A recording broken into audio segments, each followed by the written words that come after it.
पुनीत पुनिया और उनके पूरे डेलीगेशन जो है मायावती के मिलने गया था और उसके बाद मायावती जी उनसे मिली नहीं। क्या कहना चाहेंगे, क्या समाजवादी पार्टी कांग्रेस से दूरियां बढ़ रही हैं क्या?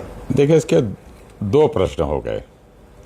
लोकतंत्र में कोई किसी से मिल सकता है, इसमें कोई रोक नहीं है। फिर आपने कहा मायावती जी मिली नहीं। अगर आपका कोई समय होगा तब तो आदमी मिलेगा, तो ये आरोप तो गलत है कि मिली नहीं। मायावती जी देश की बड़ी नेता हैं, पूरी समाजवादी पार्टी हम सब उनका सम्मान करते हैं।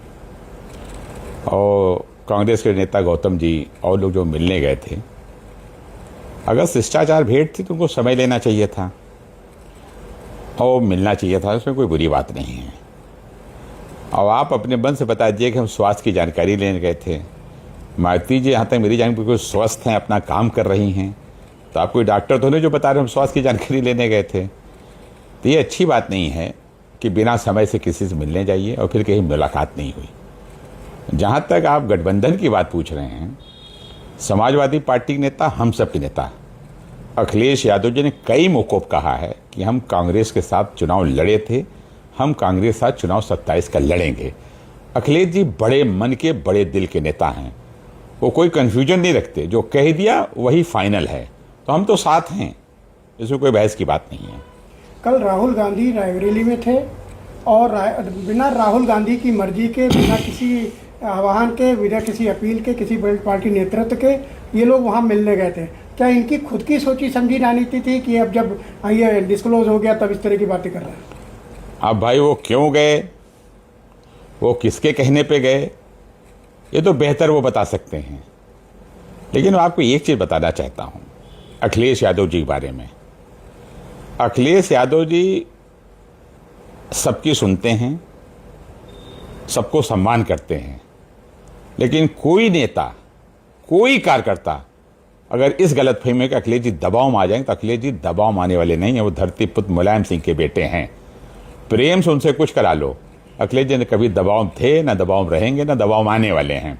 हम कांग्रेस साथ 27 में चुनाव लड़ने जा रहे हैं, जो मेरा राष्ट्रीय अध्यक्ष अखिलेश यादव जी कहते हैं। बाकी क्या होगा बात बताएंगे। सीट को लेकर गठबंधन को, सीट को लेकर कांग्रेस हमेशा कहती आई है कि हमको सीट कम मिली है। हो सकता है अगर बीएसपी से इनका टाइप हो जाए तो उनको सीट वहां ज्यादा मिल जाएगी। हमने कहा ना अखिलेश जी बड़े मन के नेता हैं, 17 सीटें दे दी लोकसभा में, दी कि नहीं दी? इतने प्रत्याशियों समय नहीं थे। अखिलेश जी कभी फायदा नुकसान नहीं सोचते। अखिलेश जी कहते हैं जब दोस्ती है और निभानी दूर तक, तो हम कुर्बानी करने भी तैयार रहते हैं। और हमने 24 के चुनाव में तमाम सीटों पर ऐसा समझौता किया जब समाजवादी पार्टी 100% जीतती, लेकिन अखिलेश ने बड़े मन का परिचय दिया, कांग्रेस के साथ चुनाव लड़ा और भारतीय जनता पार्टी को दूसरे नंबर पर लाने काम किया। तमाम लोगों या अफवाह फैलाएंगे कि किसका गठबंधन किससे हो रहा है। बीजेपी के बड़े हाथ हैं, आप दुष्प्रचार और प्रचार में बताइए इनके। समाजवादी पार्टी कांग्रेस साथ चुनाव लड़ी थी, आज की तारीख में 27 चुनाव अखिलेश यादव और राहुल गांधी साथ लड़ेंगे। मुलायम सिंह के साथ में आप रहे हैं, अखिलेश यादव के साथ में हैं, अब एक सच्चे समाजवादी भी हैं। जिस तरह से व्यवहार कांग्रेस कर रही है, अवसर देख रही है, तो कहीं न कहीं लगता है कि इस तरह से जो उन्होंने परसों जिस तरह से किया है, कैसे लगता है? देखिए, हम लोग रोज नेताजी को इसीलिए सुबह उठ के प्रणाम करते हैं कि आज जो कुछ है नेताजी के दिया हुआ है, अखिलेश जी का आशीर्वाद है। हमने पहले कह दिया कि अखिलेश यादव जी न दबाव में आ सकते हैं, न दबाव लेने की कोई कोशिश करें। अगर किसी की ये गलतफहमी हो तो अच्छी बात नहीं है। क्या कुछ कांग्रेस के ऐसे नेता हैं जो लीग से हटकर काम कर रहे हैं, जो गठबंधन इनका तय था उससे कहीं हटकर जा रहे हैं? अगर समाजवादी पार्टी के राष्ट्रीय अध्यक्ष जी ने कोई फैसला लिया तो अरविंद सिंह गोप की कोई हैसियत नहीं उस फैसले के खिलाफ बोलने की। इसी तरीके से कांग्रेस नेताओं को सोचना चाहिए। राहुल गांधी उनके नेता हैं, सब मत बोलें, सब बोलेंगे तो ठीक बात नहीं होगी। राहुल गांधी बोल रहे, अखिलेश जी जो बोलेंगे, ये दोनों नेता तय करेंगे। जब मैंने कहा मेरी कोई हैसियत नहीं राय देने की, तो ये लोग कौन है बोलने वाले?